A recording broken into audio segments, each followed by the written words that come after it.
Morning students, कशात मजेत ना? आज आपण ऑपरेशनल एम्प्लीफायर लेसन मधला पुढचा भाग म्हणजेच ऑपरेशनल एम्प्लीफायर IC 741 ची पिन डायग्राम पाहणार आहोत. तसेच ऑपरेशनल एम्प्लीफायरची वैशिष्ट्ये पाहणार आहोत. वैशिष्ट्याला पॅरामीटर्स असं इंग्लिशमध्ये म्हणतात. ओके, यापूर्वी आपण ऑपरेशनल एम्प्लीफायर म्हणजे काय, नंतर डिफरन्स एम्प्लीफायर म्हणजे काय, त्याच्यानंतर डिफरन्शियल एम्प्लीफायर आणि ऑपरेशनल एम्प्लीफायरचे फायदे, त्याच्यानंतर ऑपरेशनल एम्प्लीफायरचे गुणधर्म, ऑपरेशनल एम्प्लीफायरची ठोकळ आकृती म्हणजे ब्लॉक डायग्राम पाहिलेली आहे. आता आपण ऑपरेशनल एम्प्लीफायरचे पिन डायग्राम बघणार आहोत. तर या ठिकाणी ही आहे ऑपरेशनल एम्प्लीफायरची म्हणजे IC 741 ची. मोस्टली IC 741 हाच ऑपरेशनल एम्प्लीफायर वापरला जातो. तर त्याची ही आहे पिन डायग्राम. ओके, तर हा जो IC आहे हा 8 पिनचा IC आहे. एका साइडला 4 पिन आहेत, 1 2 3 4, दुसऱ्या साइडला 5 6 7 8. IC ऑफकोर्स सिमेट्रिकलच असतो. तर आता ह्या पिनला इथे एक नॉच असतो. नॉच जर आपल्या साइडला पकडला तर डाव्या साइडने काउंट करायचा 1 2 3 4 आणि परत खालून वरती जायचं 5 6 7 8. अशा प्रकारे 8 पिन्स आहेत. एक तर अशा प्रकारचा नॉच असेल, अदरवाइज डॉट असेल. डॉट पासून काउंटिंगला सुरुवात करायची डाऊनवर्ड डायरेक्शननी आणि परत या उजव्या साइडला अपवर्ड डायरेक्शननी पिनचं काउंटिंग करायचं. तर हा 8 पिनचा IC. ह्या 8 पिन मध्ये पहिली पिन जी आहे ती ऑफसेट नल. ON म्हणजे काय? O for offset, N for null. Offset नलचं पिनचं कार्य काय? ऑफसेट नल म्हणजे जे ऑपरेशनल एम्प्लीफायर मध्ये जर काय ऑफसेट व्होल्टेज असेल तर ते नल करण्यासाठी म्हणजे शून्य करण्यासाठी. ऑफसेट व्होल्टेज म्हणजे काय आपण आता बघणारच आहोत, परंतु आता विषयाला म्हणून सांगतो. ऑफसेट व्होल्टेज म्हणजे इनपुटला जर व्होल्टेज दिलं नाही म्हणजे इनपुटचं व्होल्टेज 0 असेल तर ऑपरेशनल एम्प्लीफायरला आउटपुट सुद्धा 0 येणं अपेक्षित आहे. परंतु काही कारणामुळे जर आउटपुट व्होल्टेज मिळालं तर त्याला म्हणतात ऑफसेट व्होल्टेज. मग हे ऑफसेट व्होल्टेज 0 करण्यासाठी दिलं जाणारं व्होल्टेज या पिनला दिलं जातं, म्हणून या पिनला ऑफसेट नल पिन असे म्हणतात. मग ही 1 नंबर पिन सुद्धा ऑफसेट नल असते. त्याचप्रमाणे पिन नंबर 5 ही सुद्धा ऑफसेट नल पिन असते. या दोन्ही पिनच्या साह्याने आपण ऑफसेट व्होल्टेज असेल तर ते ऑफसेट व्होल्टेज 0 करण्यासाठी या दोन पिनचा वापर करतो. एक पॉझिटिव्ह ऑफसेट नल असते आणि दुसरी असते ती निगेटिव्ह ऑफसेट नल असते.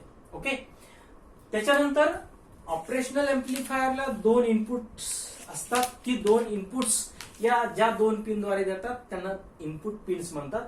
तर 2 नंबर पिन आणि 3 नंबर पिन ह्या दोन्ही पिन्स इनपुट्स पिन्स आहेत. ऑपरेशनल एम्प्लीफायरची 2 टोकं कुठली कुठली असतात? पहिलं असतं इन्व्हर्टिंग इनपुट, दुसरं असतं नॉन इन्व्हर्टिंग इनपुट. तर 2 नंबर पिन आहे ती इन्व्हर्टिंग इनपुट आहे. ओके, आणि 3 नंबरची पिन आहे ती नॉन इन्व्हर्टिंग इनपुट आहे. इन्व्हर्टिंग आणि नॉन इन्व्हर्टिंग आपण लास्ट टाइम पाहिलेलं आहे. आणि ही जी चौथी पिन आहे ही सप्लाय पिन आहे. सप्लाय पिन चौथी आणि 7 नंबरची पिन सप्लाय पिन असते. चौथ्या पिनला निगेटिव्ह व्होल्टेज दिलं जातं आणि 7व्या पिनला पॉझिटिव्ह व्होल्टेज दिलं जातं. म्हणजे निगेटिव्ह सप्लाय आणि पॉझिटिव्ह सप्लाय 4 नंबर आणि 7 नंबर मध्ये दिला जातो. आणि आउटपुट पिन आहे 6 नंबर. 6 नंबरची पिन आहे आउटपुट पिन. आणि एक पिन आहे 8 नंबरची. ही 8 नंबरची पिन आहे ती NC पिन आहे. NC म्हणजे N for no, C for connection म्हणजे नो कनेक्शन पिन. म्हणजे या ठिकाणी सिमेट्री साधण्यासाठी, बॅलन्स साधण्यासाठी ही 8वी पिन आवश्यक आहे, परंतु या पिनचं काही काम नाही. ओके, तर अशा प्रकारे ही पिन डायग्राम आहे IC 741 ची. ओके, म्हणजे तसं पाहायला गेलं तर मोस्टली वापरल्या जाणाऱ्या पिन ह्या 2 नंबर इनपुट म्हणजे ऑपरेशनल एम्प्लीफायरला हा इन्व्हर्टिंग आणि ह्या नॉन इन्व्हर्टिंग असे 2 इनपुट्स असतात आणि त्याचं आउटपुट काढलं असतं 6 नंबर पिनला. आणि सप्लाय पिन इथे दिलेली असते आणि इथे अशा प्रकारे त्याचं कनेक्शन असतं. म्हणजे 4 नंबर आणि 7 नंबरनी सप्लाय देतात. 2 नंबर आणि 3 नंबरला इनपुट दिलं जातं आणि 6 नंबरला आउटपुट दिलं जातं.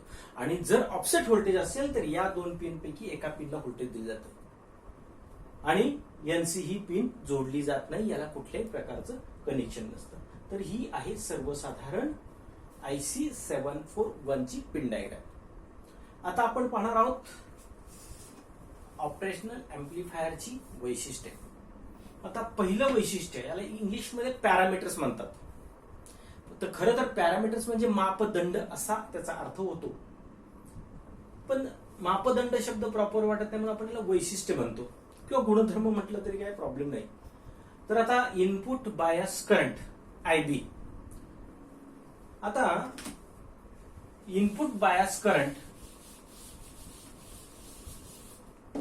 I stands for current and B stands for bias.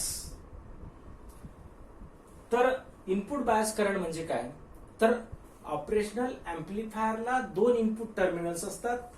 त्या 2 इनपुट टर्मिनल्स मधून वाहणारा करंट म्हणजे त्या टर्मिनल मधून वाहणारा करंट इन्व्हर्टिंग टोकातून आणि नॉन इन्व्हर्टिंग टोकातून तो असतो IB1 आणि IB2 डिवायडेड बाय 2. म्हणजे ऑपरेशनल अँप्लिफायरच्या दोन्ही टोकांमधून वाहणाऱ्या करंटची सरासरी म्हणजे इनपुट बायस करंट, म्हणजे IB1 प्लस IB2. पहिल्या टोकातून वाहणारा करंट आहे IB1, दुसऱ्या टोकातून करंट वाहणार आहे IB2 आणि ह्या दोन्हींची सरासरी म्हणजे डिवायडेड बाय 2 म्हणजेच IB. ओके, हा झाला इनपुट बायस करंट. त्याच्यानंतर आहे ऑफसेट व्होल्टेज. ऑफसेट व्होल्टेज म्हणजे काय, ऑफसेट व्होल्टेज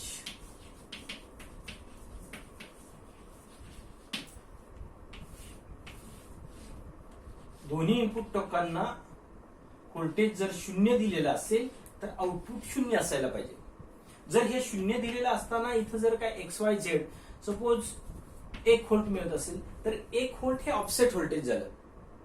म्हणजे दोन्ही टोकांचं व्होल्टेज जर 0 असेल तर आउटपुट मिळत असेल तर ते ऑफसेट व्होल्टेज असेल.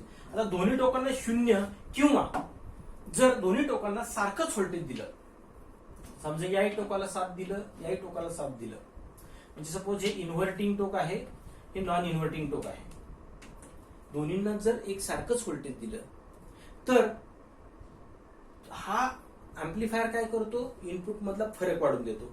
मग या 2 इनपुट मधला फरक किती झाला, 7 वजा 7, म्हणजे परिणामी व्होल्टेज येतं 0. दिसतंय आपल्याला दिलेलं 7-7 व्होल्टेज, पण दोन्हीला जर कॉमन व्होल्टेज दिलं, म्हणजे जेव्हा ऑपरेशनल अँप्लिफायरला कॉमन व्होल्टेज देतो त्यावेळेस तो कॉमन मोड मध्ये ऑप एम्प आहे असं म्हणतात.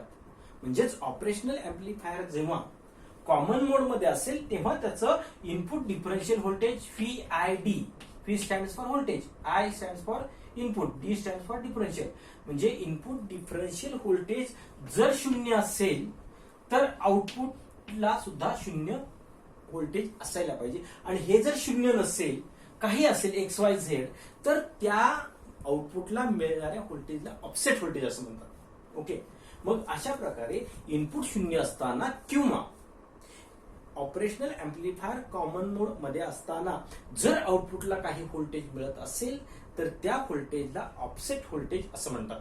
मगाशी मी पिन डायग्राम मध्ये सांगितलं ऑफसेट नल. तर अशा प्रकारे जर ऑफसेट व्होल्टेज मिळत असेल तर ऑफसेट नल पिनला व्होल्टेज दिलं जातं आणि आउटपुटचं व्होल्टेज 0 ला ऍडजस्ट केलं जातं, 0 ला सेट केलं जातं, अलाइन केलं जातं. मग अशा प्रकारे ऑफसेट व्होल्टेज जर इनपुटला 0 व्होल्टेज दिलं किंवा कॉमन मोड मध्ये जर ऑप एम्प काम करत असेल तर आउटपुट 0 असायला पाहिजे. Compulsory it should be 0. आता ऑफसेट व्होल्टेज नंतर आपण बघणार आहोत इनपुट ऑफसेट व्होल्टेज. मग इनपुट ऑफसेट व्होल्टेज म्हणजे काय, ऑफसेट व्होल्टेज जर मिळत असेल ते ऑफसेट व्होल्टेज 0 करण्यासाठी इनपुटला दिलं जाणारं व्होल्टेज म्हणजेच input offset voltage. Offset voltage 0 करण्यासाठी इनपुटला दिलं जाणारं व्होल्टेज म्हणजेच इनपुट ऑफसेट व्होल्टेज म्हणजे VIO. याचे इंडिकेशन लक्षात घ्या. V stands for voltage, I stands for input, O stands for offset. म्हणजे इनपुट ऑफसेट व्होल्टेज याचाच अर्थ आउटपुटचं जे काही ऑफसेट व्होल्टेज असेल हे ऑफसेट व्होल्टेज 0 करण्यासाठी इनपुट टोकाला दिलं जाणारं व्होल्टेज असतं, त्या व्होल्टेजला इनपुट ऑफसेट व्होल्टेज असं म्हणतात. तसंच बघूयात इनपुट ऑफसेट करंट. जसं इनपुट ऑफसेट व्होल्टेज तसंच इनपुट ऑफसेट करंट म्हणजे काय? ऑफसेट करंट शून्य करण्यासाठी, ऑफसेट करंट नल करण्यासाठी इनपुटला द्यावं लागणारा करंट म्हणजेच इनपुट ऑफसेट करंट. म्हणजे जसा इनपुट ऑफसेट व्होल्टेज VIO तसाच IIO. Input offset current. I stands for current, हा small i stands for input, O stands for offset. म्हणजे ऑफसेट करंट म्हणजे काय? जर इनपुटला शून्य करंट असेल किंवा इनपुटला शून्य व्होल्टेज असेल तर ऑफकोर्स करंट शून्य असतो. म्हणजे कॉमन मोड मध्ये दोन्ही इनपुट जर सारखे असतील तर दोन्हीमधून सारखा करंट वाहतो. त्याच्यामुळे डिफरन्शियल करंट VID हा सुद्धा शून्य होतो. म्हणजेच आउटपुटला सुद्धा शून्य करंट असायला पाहिजे. म्हणजे आपण अपेक्षित धरतो की आउटपुटला शून्य करंट आहे, पण काही कारणाने सर्किटच्या इंटरनल पॅरामीटर्स मध्ये काही जर चेंज होत असेल किंवा वापरलेल्या कॉम्पोनंट मध्ये त्याच्या लक्षणांमध्ये काही बदल झाला तर आउटपुटला व्होल्टेज आणि करंट मिळू शकतो. मग अशा वेळेस ती करंट किंवा व्होल्टेज मिळतं याचा अर्थ त्याच्यामध्ये काहीतरी त्रुटी आहे. जसं एखादा मीटर असेल त्याच्यावर आपण रिडिंग घेत असू तर तो शून्याला सेट करतो, तसंच या ठिकाणी सुद्धा याचं जर शून्याला सेट करायचं असेल म्हणजे इनपुट शून्य असेल तर तो आउटपुट शून्य असायला पाहिजे. तो शून्य मेंटेन करण्यासाठी आपल्याला हे इनपुट ऑफसेट व्होल्टेज आणि इनपुट ऑफसेट करंट द्यावा लागतो. म्हणजे जर आउटपुटला काहीतरी करंट मिळतं इनपुट शून्य असताना तर तो शून्यावर आणणं गरजेचं असतं, म्हणून त्याला कुठेतरी व्होल्टेज द्यावं लागतं, पॉझिटिव्ह किंवा negative. It may be positive और इट मे बी निगेटिव्ह. मग हे इनपुट व्होल्टेज जे देतो आपण आउटपुट शून्य करण्यासाठी त्याला इनपुट ऑफसेट व्होल्टेज म्हणतात, आणि आउटपुटचा करंट शून्य करण्यासाठी जे इनपुटला करंट दिला जातो त्याला इनपुट ऑफसेट करंट म्हणतात. पुढचा पॅरामीटर आहे समाईक मोड गेन. समाईक मोड गेन म्हणजे काय? तर ऑपरेशनल एम्प्लिफायरला जेव्हा इनपुट्स हे नॉन इन्व्हर्टिंग, हे इन्व्हर्टिंग आणि हे आउटपुट, मग हे V1 आणि V2. समाईक मोड गेन याचा अर्थ काय किंवा समाईक मोड एम्प्लिफायरचा अर्थ काय? समाईक म्हणजे कॉमन मोड ऑप एम्प. कॉमन मोड ऑप एम्प म्हणजे काय? जेव्हा ऑपरेशनल एम्प्लिफायरच्या दोन्ही इनपुटला व्होल्टेजेस एकसारखीच दिली जातात म्हणजे कॉमन दिली जातात, तेव्हा त्या ऑपरेशनल एम्प्लिफायरला कॉमन मोड ऑप एम्प म्हणतात. आणि त्याचा गेन जो असतो त्याला कॉमन मोड गेन असे म्हणतात. गेन साठी A वापरतात आणि व्होल्टेज गेन असेल तर AV वापरतात. म्हणजे व्होल्टेज गेन AV ने दर्शवितात आणि कॉमन मोड असेल तर AC वापरतात. म्हणजे व्होल्टेज गेन साठी AC आणि कॉमन मोड गेन साठी AC वापरतात. सॉरी, व्होल्टेज गेन साठी AV वापरतात आणि कॉमन मोड गेन साठी AC वापरतात. ओके, मग आता कॉमन मोड गेन AC म्हणजे काय? तर ऑपरेशनल एम्प्लिफायरला दोन्ही इनपुट्स एकसारखीच म्हणजे कॉमन दिली असता मिळणारा गेन म्हणजे कॉमन मोड गेन. गेन म्हणजे काय माहिती आपल्याला? काय गेन म्हणजे? AV. गेन म्हणजे output voltage VO divided by input voltage Vin. Output voltage आणि इनपुट व्होल्टेजच्या गुणोत्तरास गेन असे म्हणतात. मग हा जो कॉमन मोड मध्ये जो गेन मिळतो त्याला कॉमन मोड गेन म्हणतात. आणि दुसरा गेन कुठला आहे?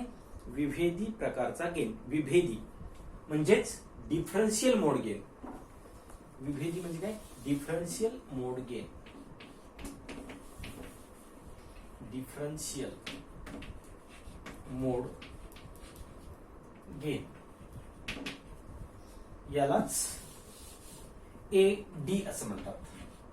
याला काय म्हणतात? AD, differential mode gain. Differential mode gain म्हणजे काय, दोन्ही इनपुट्सला वेगवेगळी व्होल्टेजेस दिली, म्हणजे डिफरंट व्होल्टेजेस दिली, तर त्या ऑपरेशनल एम्प्लिफायर कडून मिळणारा गेन म्हणजेच डिफरन्शियल मोड गेन, यालाच विभेदी प्रकारचा गेन असे म्हणतात. येथे लक्षात दोन्ही मधला फरक, एकतर कॉमन मोड गेन असतो किंवा डिफरन्शियल मोड गेन असतो. कॉमन मोड गेन म्हणजे काय, इनपुट्स कॉमन असताना मिळणारा gain, that is the common mode gain. आणि डिफरन्शियल मोड गेन म्हणजे काय, इनपुट डिफरंट असताना किंवा विभेदी वेगळ्या प्रकारची असताना मिळणारा गेन म्हणजे विभेदी प्रकारचा गेन किंवा डिफरन्शियल मोड गेन. ओके. आता त्याच्यानंतरचं पॅरामीटर आहे CMRR. Okay, CMRR.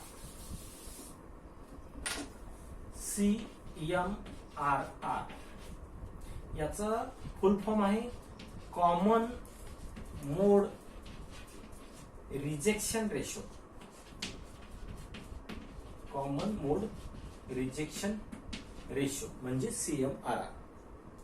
तर CMRR म्हणजे कॉमन मोड गेन आणि डिफरन्शियल मोड गेन यांचं गुणोत्तर म्हणजे CMRR. याचाच अर्थ CMRR is equal to common mode gain आणि डिफरन्शियल मोड गेन यांचं गुणोत्तर. ओके, हा झाला CMRR. त्याच्यानंतर पुढचा जो आहे तो स्लीव रेट.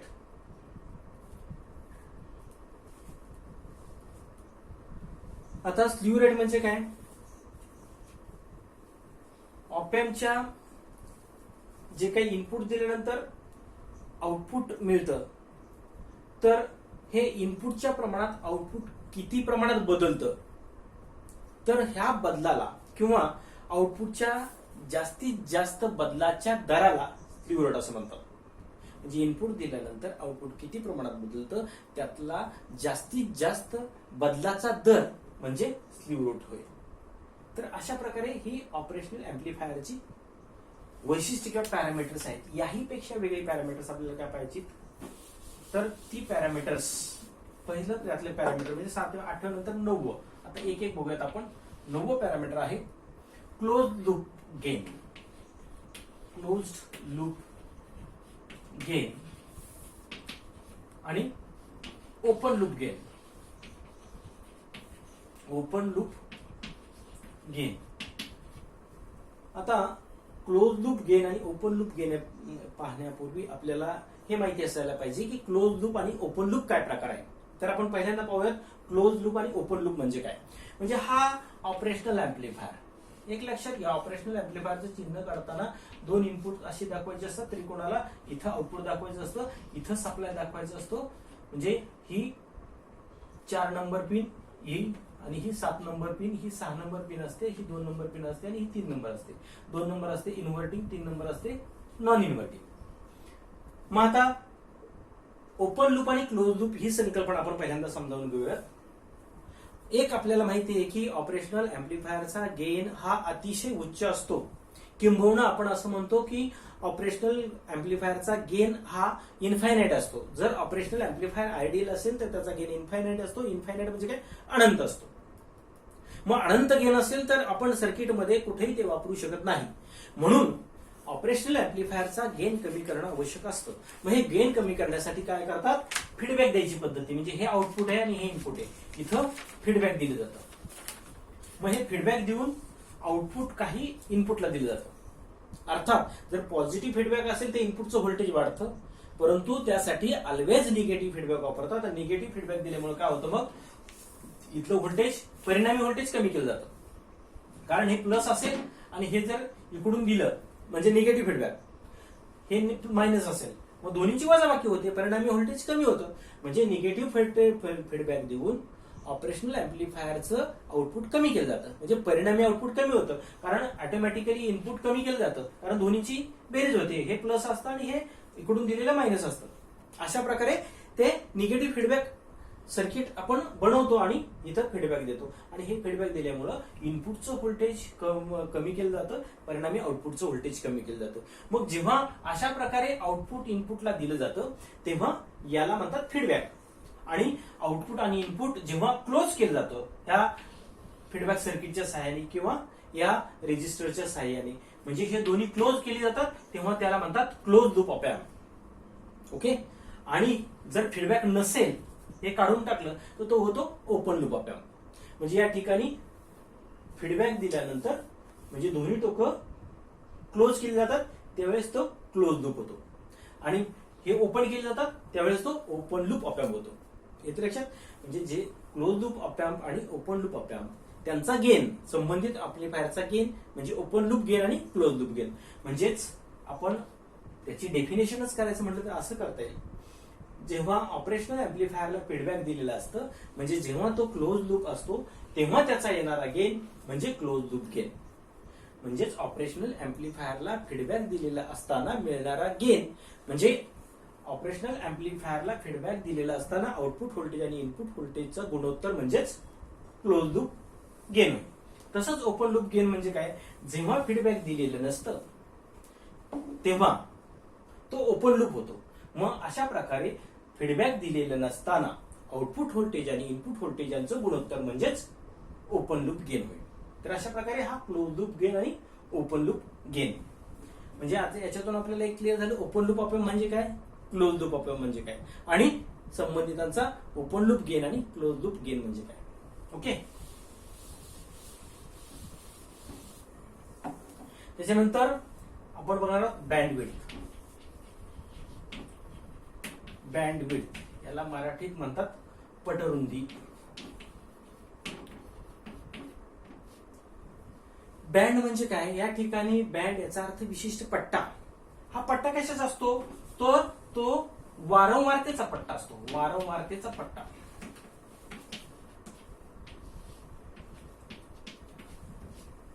म्हणजे बँडविड्थ म्हणजे वारंवारतेचा असा पट्टा की ज्या पट्ट्यामध्ये ऑपरेशनल अम्प्लिफायरचं आउटपुट हे जे मॅक्झिमम आउटपुट असतं, जे जास्तीत जास्त आउटपुट असतं त्याच्या 70.7% एवढं व्होल्टेज आउटपुटला मिळतं, त्या वारंवारतेच्या पट्ट्याला बँडविड्थ किंवा पटरुंदी असं म्हणतात.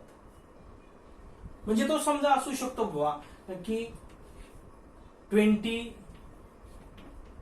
हर्ट्झ टू 30 मेगाहर्ट्झ या दरम्यान जर आउटपुट म्हणजे ऑपरेशनल अम्प्लिफायरचं अपेक्षित मॅक्झिमम आउटपुट आहे त्याच्या 70% आउटपुट जर मिळत असेल याच्या दरम्यान, तर त्याला म्हणायचं बँडविड्थ. पण कधी कधी काय होतं, मग 30 मेगाहर्ट्झच्या पुढे तुम्ही गेलात तर ते आउटपुट कमी किंवा जास्त होऊ शकतं 70%पेक्षा. मग ते त्या बँडविड्थ मध्ये ती फ्रिक्वेन्सी येत नाही.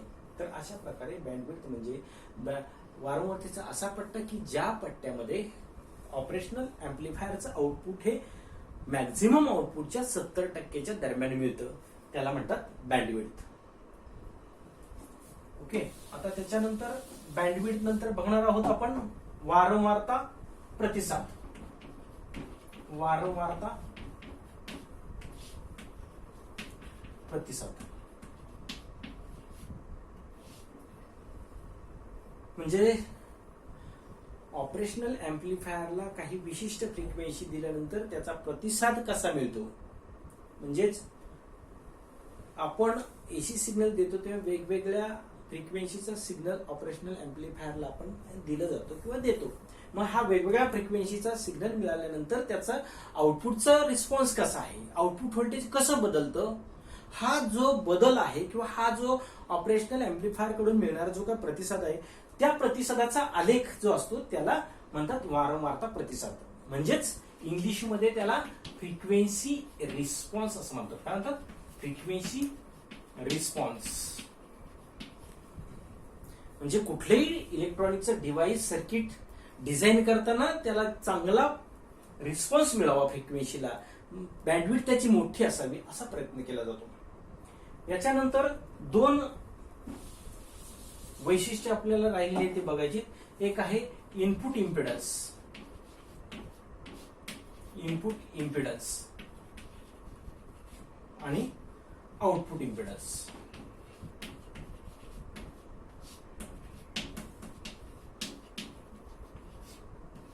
ऍक्च्युअली इम्पिडन्स म्हणजे काय? इम्पिडन्स म्हणजे रोध. आता इम्पिडन्स मध्ये रेजिस्टन्सचा रोध बी येतो, कॅपॅसिटरचा कॅपॅसिटन्स बी येतो, इंडक्टरचा इंडक्टन्स बी येतो, ज्याच्यामुळे सर्किटला रोध होतो. पण या ठिकाणी आपण रोध हा शब्द घेतो किंवा इम्पिडन्स हा शब्द घेतो. इनपुट आणि आउटपुट इम्पिडन्स, थोडक्यात काय, इनपुट इम्पिडन्स म्हणजे इनपुट सर्किटचा इम्पिडन्स आणि आउटपुट इम्पिडन्स म्हणजे आउटपुट सर्किटला असणारा इम्पिडन्स. मग आता ओहमच्या नियमानुसार V = IR म्हणजेच R = V/I, म्हणजे करंट आणि व्होल्टेज आणि करंटचं गुणोत्तर म्हणजेच इम्पिडन्स. R म्हणजे काय, रोध म्हणजे इम्पिडन्स, V म्हणजे व्होल्टेज, I म्हणजे करंट, म्हणजे R = V/I.